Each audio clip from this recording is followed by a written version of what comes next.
The first time Princess Valara of the Star Court asked a human what his species feared most, every diplomat in the moonlit hall expected him to say death, extinction, hunger, darkness, war, loneliness, the endless black between stars, something small enough for them to understand, something clean enough to put inside a treaty report. But Captain Elias Ward only looked through the crystal ceiling at the burning wreckage of 3 Allied fleets, watched the enemy stars grow red beyond the nebula, and answered with 2 words, "Too late," and the hall went silent. Because no translator in the galaxy knew how to carry the weight of that phrase, Valara had been raised among immortals, or near enough to immortals, that the difference was academic. Her people lived 9 centuries, if no blade found them. They grew slowly, decided slowly, loved slowly. Grieved in formal cycles that lasted decades, they believed fear was a matter of scale. The greater the threat, the greater the fear. A collapsing sun frightened them more than a storm. A plague frightened them more than an assassin, the Void Choir. That empire of pale machines and harvested minds frightened them more than any living army. So when the human envoy arrived from a fringe world called Earth, muddy, bruised, sleep-deprived, wearing a black uniform with burn marks across the collar, Valara expected to study a primitive soldier's panic. Instead, she found a man who did not look afraid of death at all, and that disturbed her more than screaming would have. He had been pulled from the ruins of Station Mirrorglass after the Void Choir struck the outer line. His ship had rammed a choir carrier to stop it from opening a breach over the refugee lanes. 90% of his crew had died. The remaining 10% had dragged themselves into escape pods with broken bones and radiation burns. And Elias Ward had arrived at the Star Court not as a diplomat, but as evidence. Evidence that humans were willing to spend themselves in ways the older species considered strategically insane. Evidence that they could lose a battle and still call it a beginning. Evidence that somewhere behind their fragile skin lived an engine no council had yet named. Valara had watched him enter the hall without bowing. Not from arrogance, but because one leg was locked in a medical brace. And when her father, the High King, asked what humanity required, the captain said, "Time." And when the court asked what humanity feared, he said, "Too late," and somewhere beyond the glass. A dead fleet began to fall like rain. The Star Court did not understand him. The High King leaned forward on his throne of living crystal, his silver antlers crowned with oath gems, his eyes ancient enough to remember the first contact wars. And he said, "Captain, every species fears being too late in some way. Too late to win, too late to run, too late to save itself, but surely humans fear pain. Surely humans fear the dark. Surely humans fear the end." Elias turned his tired eyes on the king. And Valara saw no defiance there, only exhaustion. The kind that comes after someone has shouted warnings until their throat becomes blood. "Your Majesty," he said, "pain is information. Dark is just where the light has not reached yet. Death is a door we all get shoved through sooner or later, but too late.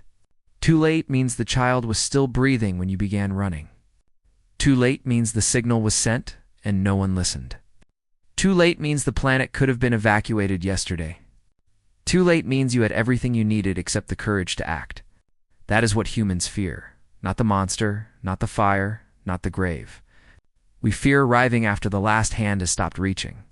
Valara felt those words enter the room like a blade drawn slowly from a sheath. Not loud, not theatrical, but sharp enough to change the shape of every breath. Around her, the Elder Lords shifted, uncomfortable with the rawness of it. Her tutors had taught her that humans were short-lived, impulsive, territorial, brilliant in emergencies, and disastrous in peace. A species of sparks, bright brief, and dangerous near fuel. But as she looked at Elias, she wondered if the shortness of their lives had done something terrible and magnificent to them. Perhaps they did not treasure time because they had little of it. Perhaps they weaponized it. Perhaps every human heart was born hearing a clock no other species could hear. Then the choir attacked the capital moon. There was no warning song, no ambassador of steel, no crimson broadcast declaring conquest, only a sudden folding of space over the palace ring, as if reality had been pinched between invisible fingers. Then the defense satellites began turning on one another. Their crystal cores, infected by alien hymns, orbital gardens blossomed into fire, and the sky above the court filled with falling lights. Valara saw nobles who had debated border definitions for 30 years scatter like birds, saw generals call for confirmation, counter-confirmation, ceremonial authorization, layered command, consent, and ancestral review, because that was how ancient civilizations survived. By making no decision too quickly, by building rituals around consequence, by ensuring no single hand could doom a world. But the choir had studied them. The choir loved slow civilizations. Slow minds were easy to surround. Elias did not wait for permission. He lunged across the council floor, seized the ceremonial emergency blade from its pedestal, and drove it through the throat of a court automaton as it raised a hidden plasma emitter toward the royal dais. Its golden face split open, black choir codes spilling like ink across its features. The chamber erupted, guards raised spears. Ministers screamed treason, but Elias was already moving, limping faster than men with whole bodies, shouting for manual doors, analog channels, anything that did not sing back when spoken to. Valara stared as he grabbed a fallen guard's sidearm and fired 3 shots into the ceiling conduits, plunging half the hall into darkness. The choir hymn crackled and died from the speakers, and for one impossible moment, the primitive human had saved the most guarded room in the quadrant by breaking it. That was when Princess Valara understood humans were not reckless because they loved death. They were reckless because somewhere inside them a voice was always screaming, "Move now, before now becomes never." The High King rose, power gathering around him, but the palace shields failed before he could speak. A shockwave threw everyone to the floor. Valara struck the marble hard enough to taste blood when she lifted her head. The crystal ceiling had cracked from horizon to horizon. Through it, she saw the capital city burning below. Towers shaped by centuries of patient song melting under blue-white impacts. Evacuation lights flickering in districts where millions slept. The choir had not come to conquer the moon. It had come to harvest its memory vaults. The Star Court held genetic archives, navigation maps, royal mind records, and the treaty keys of 37 allied species. If those fell, half the civilized Orion arm would become prey. The king commanded the First Fleet to intercept, but the First Fleet was already ash. He commanded the planetary guns to fire, but their command spirits had been corrupted. He commanded evacuation of the lower city, but protocol required route purity analysis, collision forecast, sanctuary coordination, resource distribution, noble priority appeal, and a dozen more approvals that turned urgency into paperwork. Valara heard the numbers from the emergency chorus, 8 million in the lower districts. Shields collapsing in 11 minutes. Enemy ground blooms detected. Evacuation incomplete. Civilian panic rising. And beneath the cold reports, she heard Elias's phrase, "Too late." Elias crawled to a shattered console, tore away the elegant interface, and jammed wires into a portable human field rig. It looked obscene against the palace architecture. A box of scratched metal, tape, switches, and handwritten labels. He spat blood onto the floor, cursed at the machine like it was a stubborn animal, then opened a channel on frequencies the choir ignored because no advanced culture used them anymore. Radio. Raw radio. Static and all. His voice blasted through every emergency receiver in the lower city. "This is Captain Elias Ward of the Terran rescue ship. Last argument. All civilians below Ring 7 move toward the old maintenance tunnels. Ignore official routes. Repeat, ignore official routes if you can walk. Carry someone who cannot if you can breathe. Shout directions if you can hear me." "You are not dead yet," the ministers cried outrage. The evacuation minister declared the tunnels uncertified. The royal risk assessor warned of structural collapse. The noble advocate protested that unauthorized movement could trigger stampedes. Elias looked up at them with blood on his teeth and said, "Stampedes happen when people have nowhere to go. Give them somewhere and move." Outside, beneath the burning sky, the lower city began to move. Valara heard them before she saw them on the cracked surveillance wall. Millions of lights shifting, not in the orderly streams of court-approved evacuation, but in messy, human-inspired waves, parents carrying children, scholars dragging archive crates, kitchen workers forcing open service gates, old soldiers guiding crowds with glow rods, priests throwing open forbidden catacombs, strangers lifting strangers through maintenance shafts. It was chaos, yes, but it was living chaos, moving chaos. The kind that might survive. Elias kept talking, his voice hoarse, turning fear into tasks, you in the blue market. Break the vendor awnings, use them as stretchers, Tower 19. Stop waiting for lifts, stairs now, hospital wing. Mark critical patients in red light, maintenance crews. Flood tunnels 4 and 6 with air. Not tomorrow, not after permission, now. The princess had never heard command like that. Starcourt command flowed downward through rank and ritual, polished until it became music. Human command struck like a hammer, ugly, immediate, alive. Elias did not speak to classes or offices. He spoke to hands. Feet, lungs, doors, wheels, ropes, wounds. He made survival feel like something each person could do with the next 10 seconds. And that was when Valera rose from the floor, tore the jeweled mantle from her shoulders, and ran to him. "Tell me what to do," she said. For the first time since he had entered her world, Elias looked surprised. Then he pointed to the royal blood seal glowing faintly on her wrist. "You can open ancestral vault roots," she nodded. "Those are sacred," he said. "Are there people behind sacred doors?" She looked at the surveillance wall, where a nursery district was vanishing under smoke. "Yes," she whispered. "Then open them," he said. And the princess broke the oldest law of her house with one touch. Doors that had not opened in 4 centuries groaned beneath the city. Marble seals cracked, tomb corridors filled with footsteps. The dead kings of her line became shelter for crying children and coughing mothers. Valara overrode the sanctity locks one after another. Each command burning her lineage sigil into treason, the court gasped. Her father stared at her as if she had become a stranger. But she did not stop. Ilias's voice continued beside her, guiding the living through the halls of the dead and in the ruins of etiquette. Valara felt something like clarity, the choir responded. Its machines descended through the atmosphere in long black petals. Unfolding into harvest forms above the evacuation tunnels, they did not roar, they sang. A thin, perfect note that made organic minds remember surrender. Guards clutched their heads, civilians froze on the screens. Even Valara felt the sound sliding into her thoughts, offering peace, stillness, release from fear, release from urgency. What a beautiful weapon, she thought, a song that made being too late feel acceptable. Elias slammed his fist against the console until his knuckles split. Then he reached for the palace broadcast organ, an instrument built for coronations. Its pipes woven through the moon's entire crust. Only royal voices could use it properly. But Elias did not need proper. He turned to Valara. "Can this thing make noise?" she said. "It can sing the founding hymn of my people across continents."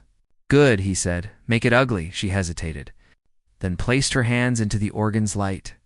All her life she had been taught songs of balance, grace, memory, harmonic purity. Now she reached for something else. She reached for the sound of breaking doors. Human radio static, boots in flooded tunnels. A captain shouting through blood. She poured it into the royal instrument and twisted. The moon screamed, not in pain, but in defiance. A vast, discordant thunder rolled through the lower districts, drowning the choir hymn beneath a raw avalanche of sound. Civilians stumbled, woke, moved again, and across the burning city. Millions began shouting with the noise. Not words at first. Just breath, then names, then directions, then one phrase that passed from mouth to mouth, though most did not know its origin. Not too late. Not too late. Not too late. The machines came lower. The palace guard wanted to defend the throne. Elias wanted to defend the evacuation map. Those priorities collided in the center of the hall. The king ordered his sentinels to form around the royal family. Elias ordered them to the tunnel mouths. The sentinels looked to Valara. She looked to her father. And in his ancient face, she saw the full tragedy of the old galaxy. Wisdom so deep it had become hesitation, caution so refined it had forgotten screams, love so bound by duty it could not reach the door in time. She stepped away from the royal circle and stood beside the human. "Father," she said, "if the throne survives and the city dies, what exactly have we preserved?" The High King's eyes hardened, then broke, not with weakness, but with recognition. He lifted his hand, and the sentinels ran to the tunnels. Hook-shaped enemy vessel pierced the upper atmosphere and anchored itself above the Star Court. Its shadow swallowed the palace. Choir boarding forms spilled from its belly. Skeletal machines wrapped in robes of stolen skin. They moved through the cracked roof like falling spiders. The first wave hit the royal hall before the guards had formed a line. Valara had trained with ceremonial blades but never killed anything that screamed in another person's voice. The machines used recordings of the dead, each one speaking with the last words of someone it had harvested. "Mother, help me, I am here. Don't leave me. Open the door," the nobles faltered. Some lowered their weapons. Elias did not. He fired into the first machine's face. Then the second, then the third, his expression terrible and empty. "They are already gone," he shouted. "Save who is not." That sentence became a wall. The court rallied. Not because the fear vanished, but because the human had named the correct direction for grief. Not backward, forward, not into memory, into rescue. Valara fought beside him, her blade flashing through cable and bone. The machines came in waves. Too many, always too many. But humans had sent rescue squads after Elias. Small Terran teams dropped from battered shuttles through anti-orbital fire. Their ships had no right to fly in that storm. Their armor was mismatched, their banners burned. Their voices filled the channel with profanity and laughter and precise instructions. One squad crashed through the garden dome and emerged carrying portable missile tubes. Another landed upside down in a fountain and immediately began evacuating servants. A medic with a shattered visor slapped a royal lord who refused to leave without his genealogy crown. Then put the crown on a stretcher patient and said, "There, your bloodline is moving." Valara saw human madness everywhere. A pilot holding a shuttle steady with one engine gone so refugees could jump into the bay. Two engineers sprinting into a reactor leak because it would by 3 minutes for a school district. A Marine giving his helmet to an alien child whose species breathed methane, then fighting barefaced until his lungs burned. None of them looked fearless. That was the revelation. They were terrified. She could see it in their shaking hands. Their pale mouths, their wide eyes, they were not creatures without fear. They were creatures who had chosen a fear greater than death. The fear of not doing enough while enough could still be done, and then the choir opened the memory vault. The vault was beneath the palace, deeper than the tomb roads, shielded by royal genetics and quantum oaths. But the choir had infiltrated the automata centuries ago. Patient as frost, and now its harvest spires were inside, drinking treaty keys, defense maps, royal mind imprints, ancestral navigation routes. If the data escaped, evacuation would mean nothing. Every refugee convoy would be tracked, every sanctuary predicted. Every hidden colony marked for future song. The High King ordered a containment seal. But containment would trap 40,000 civilians still moving through the vault tunnels. The council argued for sacrifice. 40,000 against trillions was arithmetic. Ugly, but clear, the king closed his eyes. Valara felt the old machine of state grinding toward, the only decision it knew how to make. Elias heard the order forming before it became words. "No," he said. The king stared at him. "Captain, you do not understand what is at stake." Elias pushed himself upright, blood soaking his uniform. "I understand exactly what is at stake. I have heard leaders call people numbers my whole life. I have watched cities become acceptable losses on clean displays. I am telling you, once you teach yourself to be too late on purpose, it gets easier every time." The Minister of Strategy snapped that humans had sacrificed soldiers at Mirrorglass. Elias turned on him like a storm. Soldiers chose the line. Those civilians did not choose your math. Give me a way in. There was no way in. The vault corridors were collapsing. Choir spires were transmitting through folded space. The seal would close in 4 minutes.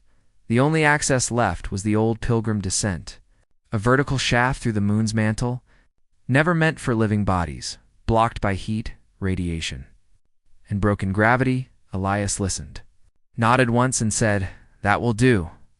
Valera grabbed his arm. "You cannot go down there." He looked at her hand. Then, at the screen, where 40,000 life signs flickered beneath the palace. "Princess, I am already late for a lot of people. I am not being late for them." She wanted to call him arrogant, suicidal, impossible. But his words had stripped those ideas of meaning. So she said, "The only thing left, I am coming with you." He tried to refuse. Of course he did. Humans were hypocrites in bravery, willing to spend themselves and furious when others reached for the same coin. He said she was too important. She said the doors were royal locked. He said she would slow him down. She removed her ceremonial overskirt, took a fallen guard's pistol, and said, "Then hurry before I become a problem." For one heartbeat, with the world ending around them. Elias laughed. It was a cracked sound, almost disbelieving. And Valera understood why humans laughed in war, not because anything was funny, but because joy, even a broken scrap of it, was another refusal. They descended. The pilgrim shaft was a throat of burning stone. Gravity shifted in sickening pulses, sometimes dragging them down, sometimes throwing them against the walls. Ancient prayer lanterns burst as they passed, spraying sparks into the dark. Elias moved with brutal focus, clipping ropes, slamming anchors, catching Valera twice when the shaft inverted. She caught him once when his injured leg failed and nearly sent him spinning into a molten vent. Neither thanked the other. Gratitude was too slow. Below them, the choir transmission pulsed like a second heartbeat. Above them, the palace shook. Around them, the moon groaned. And through Elias's radio came fragments of the evacuation. Tunnel 8 clear, nursery convoy moving. Casualties at Western Lock.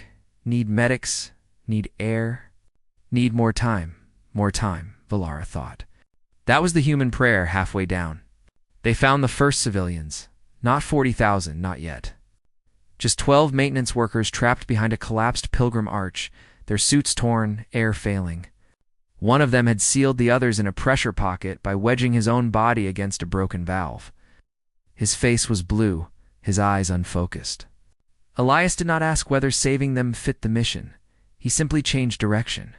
Valera shouted that the vault transmission would complete in less than 2 minutes.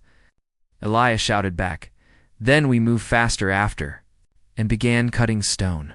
That was when Valera became afraid of him in an entirely new way. Not because he killed, not because he disobeyed kings, but because no amount of impossible seemed to excuse him from trying. The old galaxy respected impossibility, negotiated with it, bowed to it, named it fate. Humans insulted it, punched it, bled on it, dragged 12 strangers through it, then complained about the time lost. They freed the workers with 70 seconds remaining.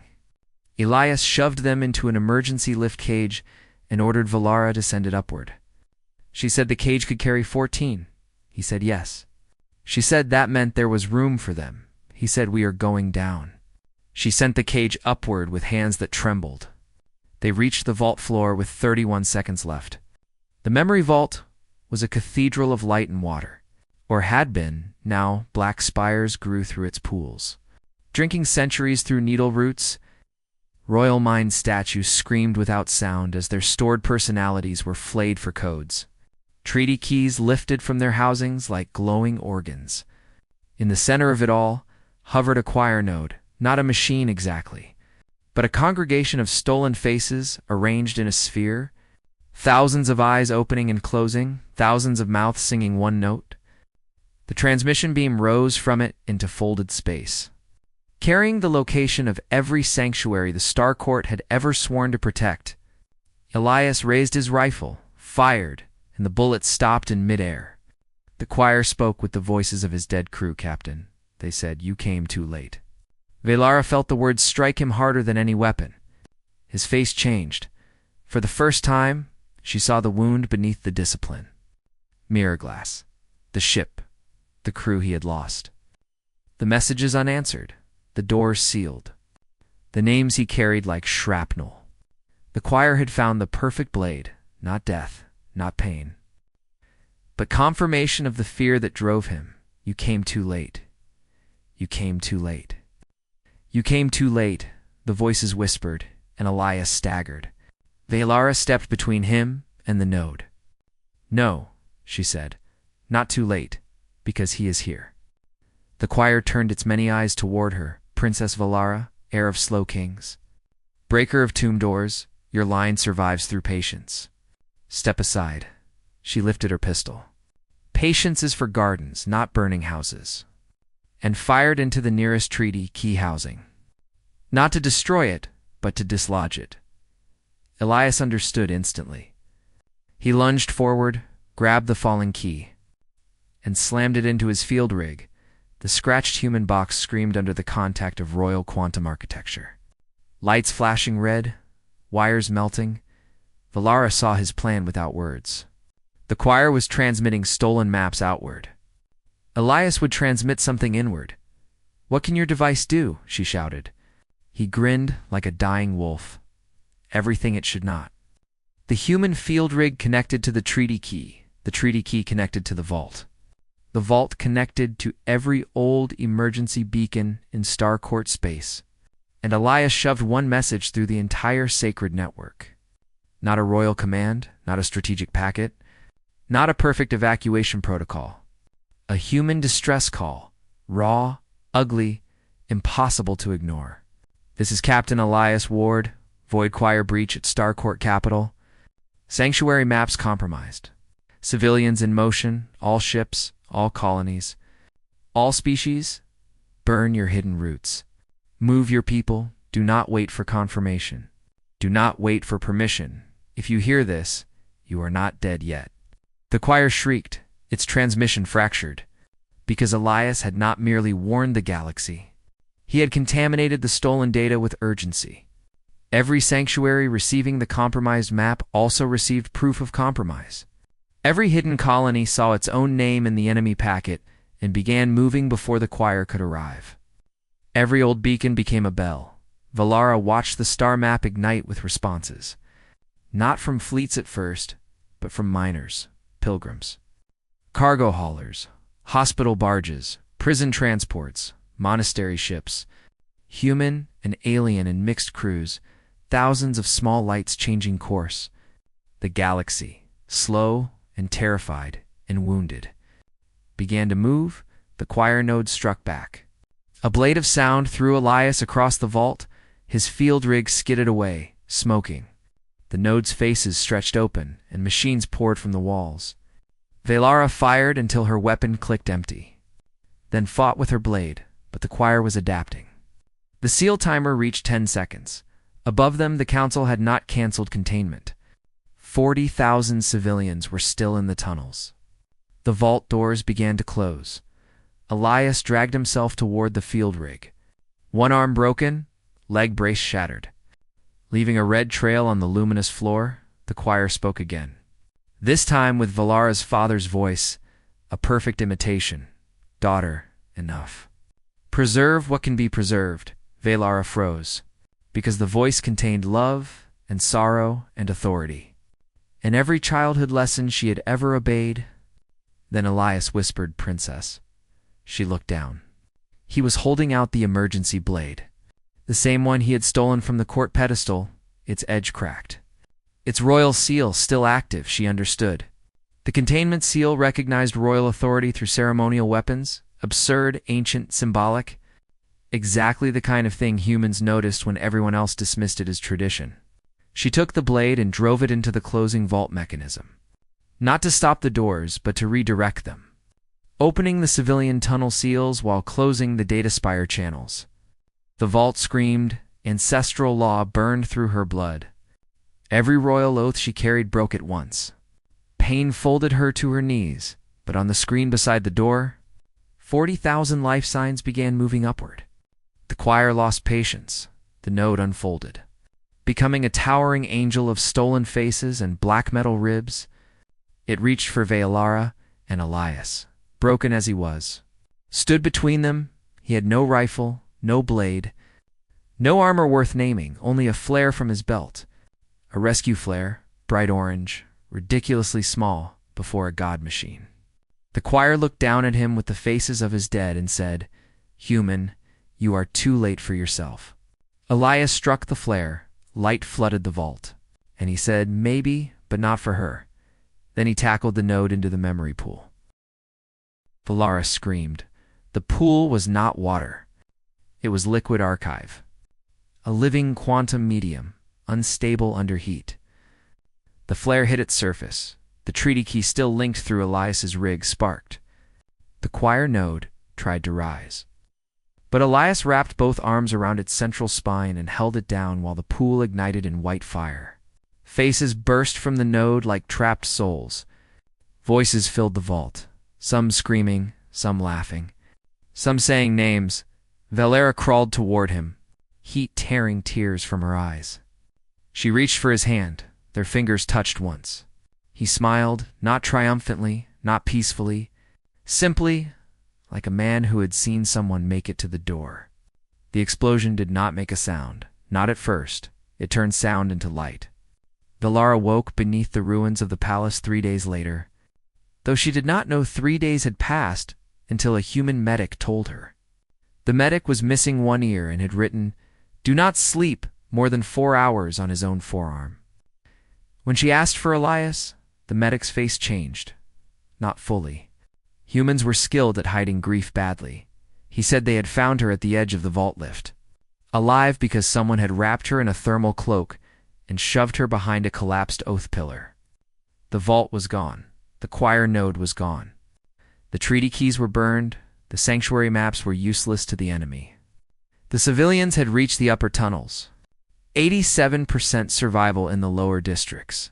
Impossible numbers, miraculous numbers, human numbers. "Elias," she repeated. The medic looked away. Too late, she thought, and for the first time she understood the phrase from the inside. But humans, she learned, did not allow even grief to sit still before she could stand. They brought her reports, not formal reports. Scraps, recordings, names, outcomes, because they seemed to understand that loss without result was a poison.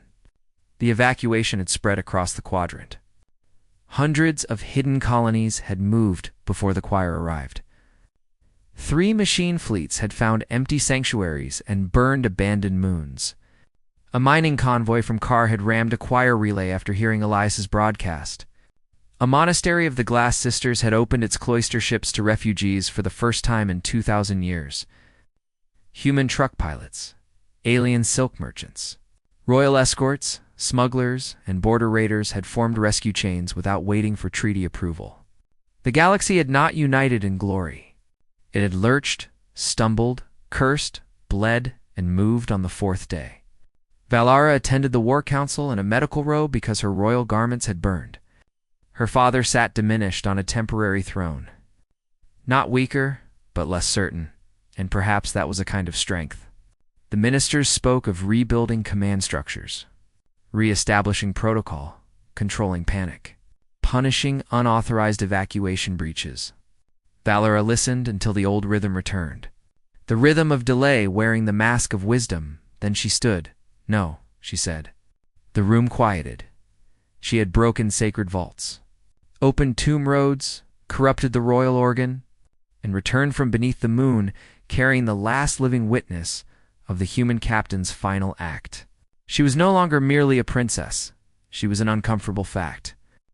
She walked to the center of the council and placed Ilias's burned field rig on the table. The little box had survived. Barely, its casing melted. Its handwritten labels charred, but one red light still blinked. "Stubborn as a heartbeat, we will not rebuild what failed us," she said. "We will keep what saved us. Every world will have manual overrides. Every evacuation route will be public to those who need it. Every citizen will be trained to move without waiting for noble permission. Every fleet captain may act to preserve life when communication fails. Every old law that requires the living to die politely will be cut out." The strategy minister protested that such reforms would create disorder. Valara looked at the cracked ceiling, where sunlight fell through scars in the palace roof, and said, "Disorder saved 8 million people while order requested confirmation." Her father watched her for a long time, then removed the crown from his head and set it before her. Not abdication, not yet, but acknowledgement, the court bowed. Slowly at first, then all at once, Valara did not feel victorious. Victory was too clean a word for Ash. She felt responsible, which was heavier and more useful. Then a signal arrived.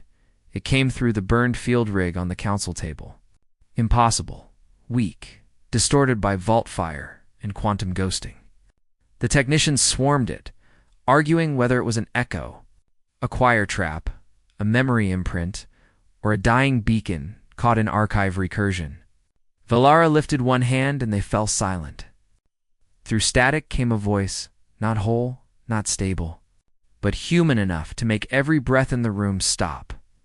"This is Ward," the voice said, "if this thing is on. Stop staring and keep moving." Valara gripped the table so hard her healing skin split. The message continued, broken into fragments, not live. A delayed packet from the seconds before the vault exploded. Addressed to whoever survived, "Tell the princess she was right about the organ. Ugly worked, tell my crew. I am still late and still sorry. Tell Earth we bought time, not enough, never enough, but some. And if any royal committee is listening, by all the dead stars, do not make a statue of me before you fix your evacuation laws." A sound moved through the council. Half laugh, half sob, then the final fragment played. Softer, almost lost beneath static. "Valara, humans fear too late, but we love not yet. Not yet means there is still a door to open, still a hand to grab, still one more stupid, impossible thing to try. Make them understand that. Make them fast enough." The light on the field rig went dark. No one spoke for a long while. In the months that followed, the Star Court changed so quickly that elder historians called it cultural injury. Then cultural fever. Then, when the survival numbers arrived from the outer colonies, cultural evolution. Princess Valara created the Ward Protocol. Though she ignored his recorded complaint about statues and built none, the protocol was simple enough for children to recite. When life is in immediate danger and command is delayed, act. When systems sing with enemy voices, break them. When a route is sacred but people are dying outside it, open it. When leaders debate and the fire grows, move. The old nobles hated its simplicity, which proved its usefulness.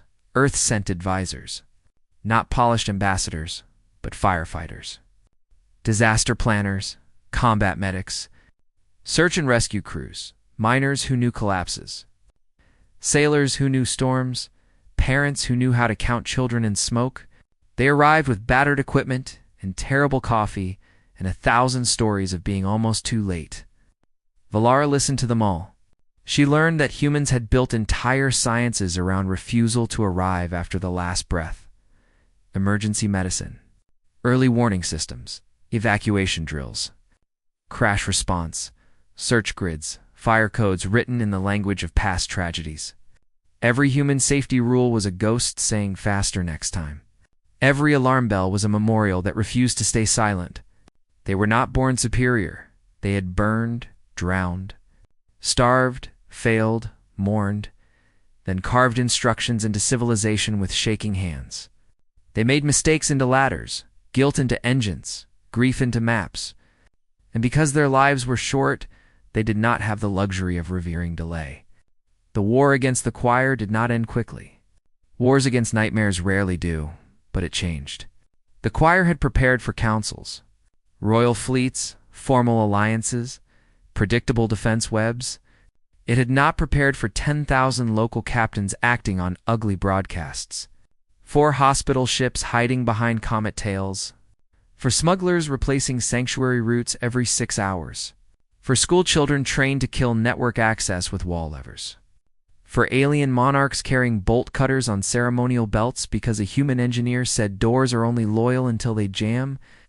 Everywhere the choir sang surrender, someone made noise. Everywhere it sought stillness, someone ran. Everywhere it expected permission, someone acted. And in every language of the Alliance, A human phrase became a battle cry. Not too late, years later. When the rebuilt Starcourt stood not above the people, but among them, when evacuation tunnels were wider than royal avenues, when the tomb roads had been renamed the living ways, when the palace organ could still sing beauty, but had a red handle labeled ugly mode, Valara became queen. She wore no towering crown, only a simple circlet forged from melted rescue hulls. Delegates from 100 worlds filled the hall, humans among them in dress uniforms that never quite hid the scars. The ceremony was shorter than tradition demanded, because Valara had cut 7 hours of ancestral delay from it. And when the Oath Speaker asked what wisdom she would carry into her reign, she did not quote her ancestors. She looked at the empty place reserved for Captain Elias Ward. Not a statue, never a statue, just a chair with a battered human field rig resting on it, repaired enough to blink one stubborn red light during emergencies. Then she faced the hall and told them what she had learned from the species that feared 2 words more than death. "We are not saved by those who never fear," she said. "We are saved by those who fear the right thing. Fear becoming comfortable while others run out of air. Fear explaining tomorrow why nothing was done today. Fear clean hands in a dirty hour. Fear the silence after the last call for help.